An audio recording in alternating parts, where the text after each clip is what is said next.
నమస్తే అండి. Welcome to my channel. ఇవాళ మీకు నేను వెరైటీ ఆకుకూర పప్పు అనేది చూపించబోతున్నాను. ఇది ఎక్కువ మాకు విలేజెస్‌లో నిమ్మ చెట్లు, పోతే జామ చెట్లు ఇట్లా ఫార్మ్స్ ఉంటాయి గదా! అట్లాంటి ఫార్మ్స్‌లో దొరుకుతదండి ఈ ఆకు.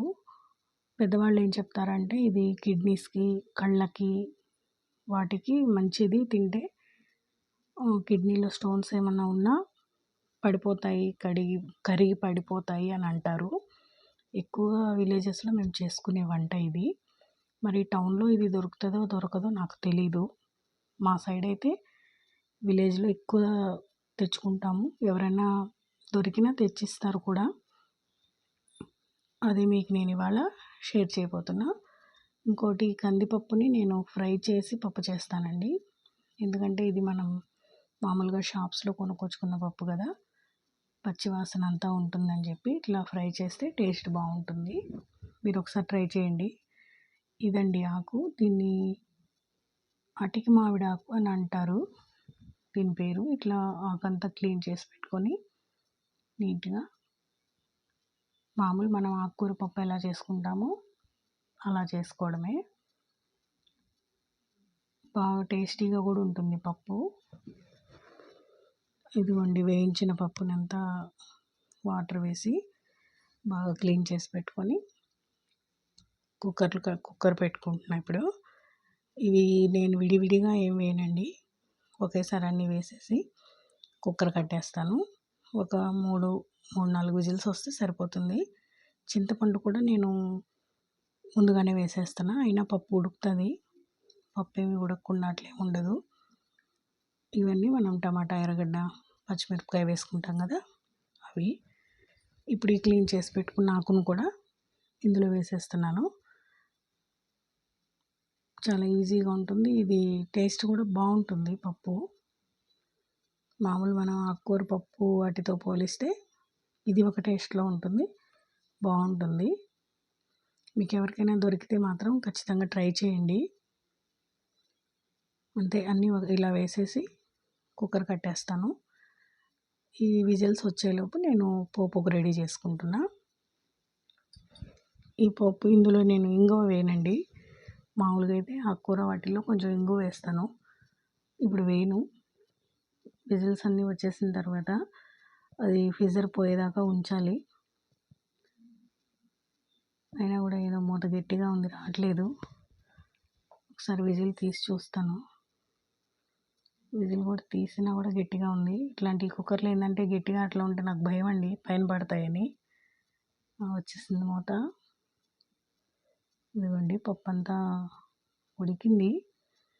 ఈ కూరకి ఏంటంటే మరీ కందిపప్పుని మెత్తగా ఉడకబెట్టకూడదు. కొంచెం పప్పు కచ్చా పచ్చాగా ఉంటేనే టేస్ట్ అనిపిస్తుంది.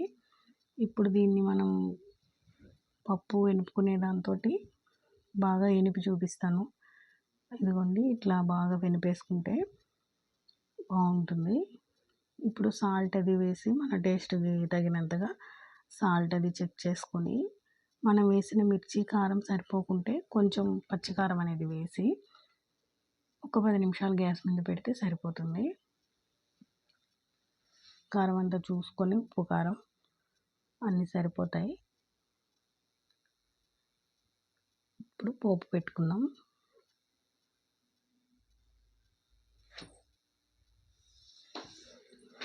ఇప్పుడు పోపుకి కొంచెం ఆయిల్ వేసుకొని మనం ముందుగా రెడీ చేసి పెట్టుకున్న అన్ని ఆయిల్ హీట్ అయిన తర్వాత ఇందులో వేసేసుకోవడమే. కర్రీ చాలా టేస్టీగా ఉంటుందండి. ఇది ఎక్కువ విలేజెస్‌లో ఈ ఆకు దొరుకుతుంది అని విన్నాను. మరి టౌన్‌లో దొరుకుతుందో దొరకదో తెలీదు. దొరికితే మాత్రం ట్రై చేయండి కంపల్సరీగా. చాలా హెల్త్ బెనిఫిట్స్ ఉంటాయంట. ఇప్పుడు పోపు అంతా వేసేస్తున్నా. మీరు ఛానల్ చూస్తున్నారు కానీ సబ్స్క్రైబ్ చేసుకోవట్లేదు. సబ్స్క్రైబ్ చేసుకొని బెల్ బటన్ నొక్కి దాంట్లో ఆల్ అనేది క్లిక్ చేస్తే నేను వీడియో పెట్టిన వెంటనే మీకు నోటిఫికేషన్ వస్తుంది. షేర్ చేసి లైక్ చేయండి. కర్రీస్ ఎలా ఉన్నాయనేది నాకు కామెంట్ చేయండి. ఇప్పుడు ఈ పోపు అంతా వేగిన తర్వాత ఇది ఎత్తి ఆ కర్రీ పప్పులో వేసేయడమే.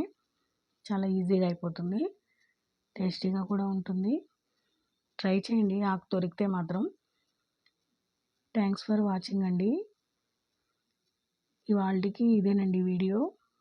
మీరు ట్రై చేసి ఎలా వచ్చింది అనేది నాకు కామెంట్ చేయండి. ఇదిగోండి పప్పు పూర్తిగా మెత్తగా అయితే ఉడికిపోకూడదు. ఇట్లా 2 పలుకులు అయ్యే విధంగానే ఉండాలి. ఈ పోపు వేగిపోయింది, వేసేసా. ఇప్పుడు ఇదంతా కలిపెట్టేస్తే కూర రెడీ. థ్యాంక్స్ ఫర్ వాచింగ్ అండి. ఈ పోపుని ఇందులో వేసి బాగా మిక్స్ చేసేయడమే. ఇది ఇంకోటి ఏంటంటే కందిపప్పుని బాగా మెత్తగా మనం వేనిపేయకూడదు. ఇలా చేసుకుంటేనే హెల్త్ బెనిఫిట్స్ ఉంటాయంట. ఓకేనండి, ఉంటానండి.